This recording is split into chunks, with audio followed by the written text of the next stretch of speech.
Hope you're having a Merry Christmas. You know, every year between the 25th and January 1st, we begin to have sometimes regrets about the last year, and we begin to formulate our New Year's resolution. And the sad thing is, 90% of people's New Year's resolution, they've already given up by February 1st. So they only last at best a month. And so today I want to share with you a very simple system that you can use as you formulate your New Year's resolutions, your goals for the next year, so that you actually accomplish them, that you have the joy of accomplishing them, and that you grow as a person. And I think these tips apply to your marriage, relationships, your finances, your spiritual life, every facet of your life. So if you can take home these tips today, I think you will be able to achieve goals like you never have in your entire life. So let's get started. The first step or the first tip is to have closure with your past goals. So instead of just jumping into the future, look back over the goals you've made in the past that you didn't complete, that you failed at. It's important that you look at them and just have closure with it and say, hey, here's why it happened. You know, here's where I gave up. Here's why I gave up. Because this is going to give you insight into who you are and how you can prevent it in the future. So it's really important to take stock of the past year and see how we failed, how we didn't live up to what we wanted to do. And that's true of all of us. I don't think anyone bats 1,000, has a 100% perfect score over their past year. We've all made mistakes and we've all dropped the ball, and that's okay. Let's not worry about it. Let's just have closure and get ready for the next year. Okay, so speaking of getting ready for the next year, step 2 is to make SMART goals. And by SMART, I'm using an acronym here, SMART. We're going to quickly run through these. I guarantee you, if you use this acronym, SMART, for your goals, you are going to see such an increase in your productivity, financially, in your relationships, and spiritually. So let's get started. S, your goals must be specific. This is the biggest mistake people make when they make New Year's resolutions. They make generic goals like, I want to be in better shape, or I want to be healthy, or I want to make more money. All of those are bad goals. They're good intentions, but they're not great goals because they're not specific, they're generic. So what you want to do is make a specific goal like this. Instead of saying, I want to be more healthy, you should have a goal like this. I want to lose 10 pounds by March 1st, and the way I'm going to do that is by running 5 times a day. That's a very specific goal, and it gives you a game plan to do it.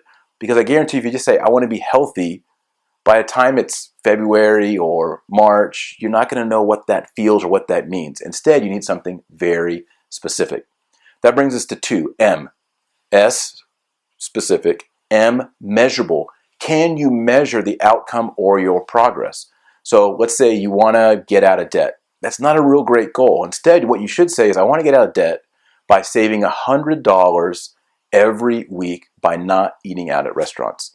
You can measure that. At the end of every week, you can say, did I eat out at restaurants and did I save $100? The answer is either yes or no, and you can keep yourself accountable. So goals have to be measurable. The third one in SMART, so we have specific, measurable, is action items. You want to do things that have an action-oriented goal. So you want to use verbs that are actionable. Quit, eliminate, grow, save. Don't just say be something, but use a verb that points you in the way of getting to your goal. Now, the next one is R. R means realistic. So if you say, I want to be a New York Times bestseller, that's a really hard, big goal. Instead, you should say, in order to be an author, I'm going to write this many words a day or 3 pages a day. You know, don't say, I want to be a PGA golfer. Instead, say, I'm going to play golf 2 or 3 times a week. You get the idea. Choose something that's attainable, because the key to goal is you want to actually be making progress. That makes you feel good. That makes you keep going.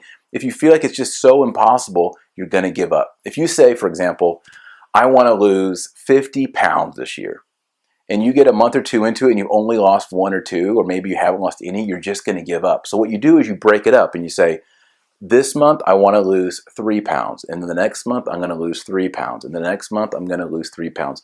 You break it up and you feel the progress of goals being checked off, and that makes you feel great, fulfilled, and it keeps you on the path of productivity.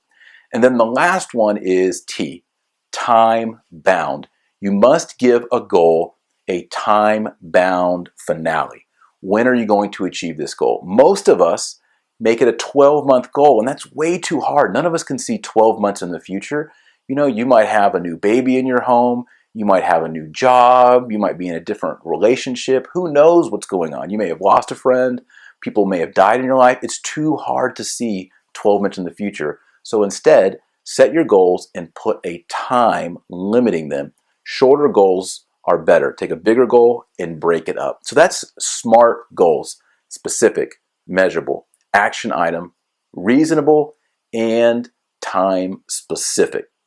Now, the third step is you want to write these goals down. You need to put them on a piece of paper. Computer is not as good because the digital format, there's so many things in your computer. Put it on a piece of paper, put it on your nightstand, put it in your Bible, because that's going to keep you accountable. And that brings us to the last step, the fourth one: constantly review your goals. Every day, or at least every week.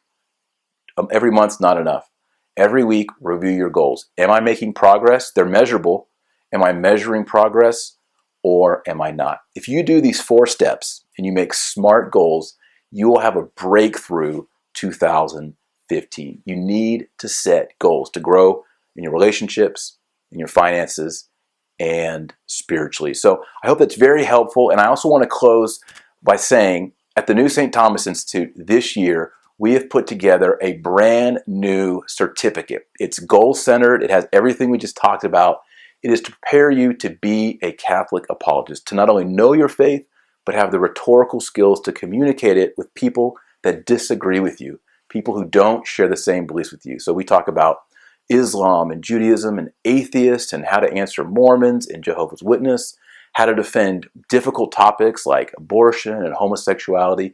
We put this whole program together to equip you and to give you the confidence to be an apologist, to be someone who can defend and share the Catholic faith in 2015 for the new evangelization. So if you're interested in that, please head over to newstthomas.com. There's a few days left in enrollment.